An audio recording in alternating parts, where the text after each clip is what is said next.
कामचोर, हमरे घर में रहेलू, हमरे खाइलू और हमरे बेटी के रुलावलू। तार इतना हिम्मत? हटा एकरा के हमार नजर के सामने से।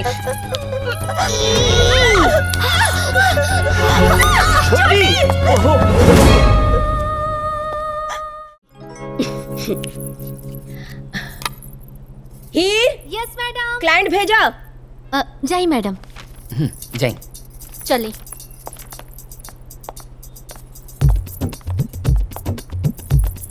बैठी। बोली, दामाद चाहिए कि पतो? मैडम हमार एक्के गो बेटा बा, ओकरा खातिर हमके पतो हो चाहे।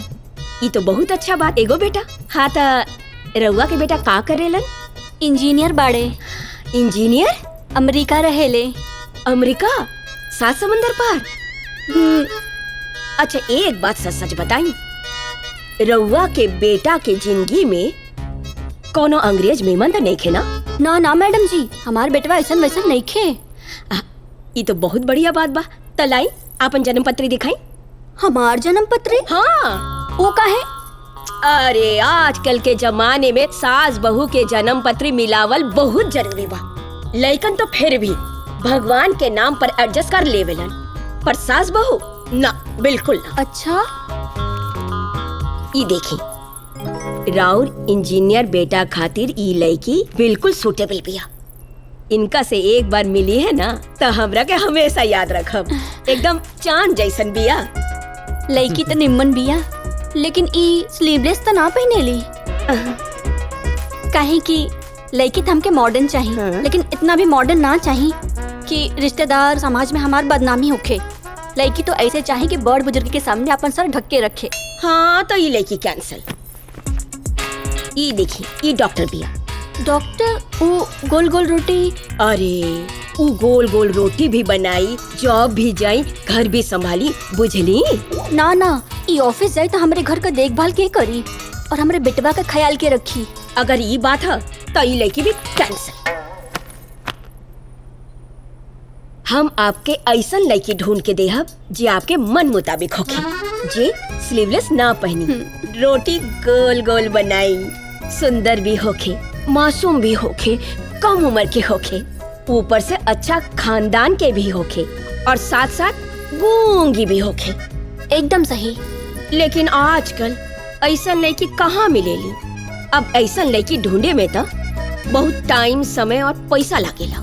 मैडम आप खर्चा के चिंता बिल्कुल ना करी, जे खर्चा आए दिहल जाए। आजकल के लड़की के जबान कैंची जैसन कचर कचर कचर कचर चलत रहेला। पर आप चिंता न करी, हम आपके ऐसा लड़की ढूंढ के देहब जेकर जबान सिलल होई और सास के सामने एक को शब्द ना बोली। काश हमरा बेटा खातिर ऐसा लड़की मिल जाए तो बहुत अच्छा रही। प्रीति, प्रीति, नाश्ता तैयार बा।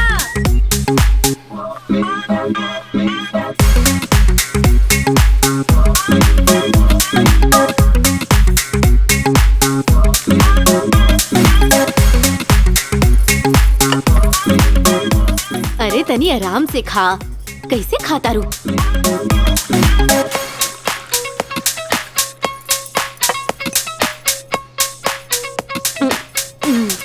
अरे बेटा चैन से खा ना। बाय मम्मा, शाम में मिल जाई। हर घड़ी हड़बड़ में रहेली, ना जाने कर का। हाँ? देख लो दादी, मम्मी दीदिया से कितना प्यार करेले, जैसे तो हम उनकर सौतेली बानी।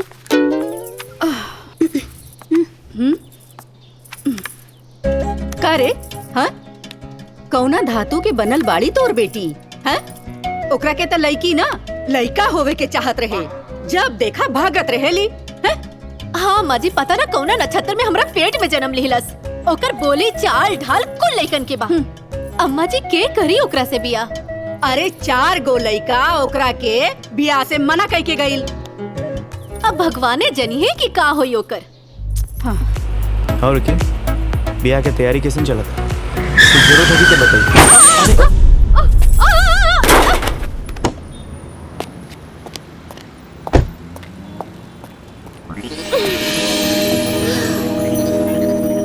का मैडम तोरा के लौकत देखे का?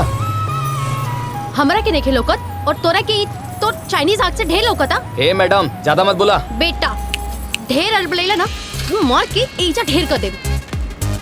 गलती हमारा है कि आपकी गलती है? हमार गलती बा, बुलाई पुलिस के। अच्छा मैडम रह दा ज्यादा। उठावा हमारी स्कूटी। हाँ हाँ उठाओ तुम।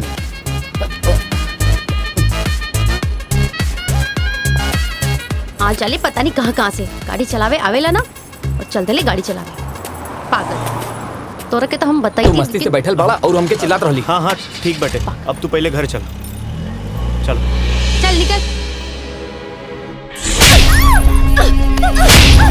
कामचोर, हमरे घर में रहेलू, हमरे खाईलू और हमरे बेटी को रुलावलू। तार इतना हिम्मत। हम ना माजी, हम केहू का कुछ न कहली। हमर छोटी के बहुत ज्यादा बुखार बा। हम ओकर माथा के पट्टी बदलत रहनी हा। अतना में बबुनी जी आईनी और हमरा के कहनी भाभी चाय बना दा। हम बस इतने कहनी कि बबुनी ये चाय रवा खुद बना ली, काहे कि हमर गुड़िया के बहुत बुखार बा। ऐसे ज्यादा माँ जी हम कुछ न कहनी। और वैसे भी माँ जी हमरा ये घर के काम काज करते करते कहाँ फुर्सत बा कि हम केहू से बोली और बतियाई। माई नीलम सच कह रहल बाड़ी, छोटी के सच में बुखार बा। एकरे खातिर हम दवाई लेवे जात रहनी हा तो। चुप कर जोरू के गुलाम। तू दोनों सच के बुरत बाड़े और हमार बेटी झूठ बोल रहल बिया। हटा एकरा के हमार नजर के सामने से।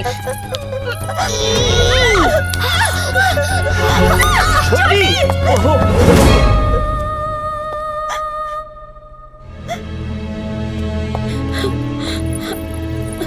इतना गुस्सा कल भी ठीक ना होखेला माँ। भाभी बिना बोले दिन भर घर के काम करते रहली। आई काजल का कर ली? तू तो ठीक बा माँ, इहो भाभी पर हुक्म चला रखली। छोटकी के सही में बुखार बा माँ। कौनो बुखार नहीं खे। ये देख डसली हलस। नागिन के बच्चा सपोले हो खेला। जितना दूध पिलाव पलट के दांत मरबे करी। चला डेजा से। अरे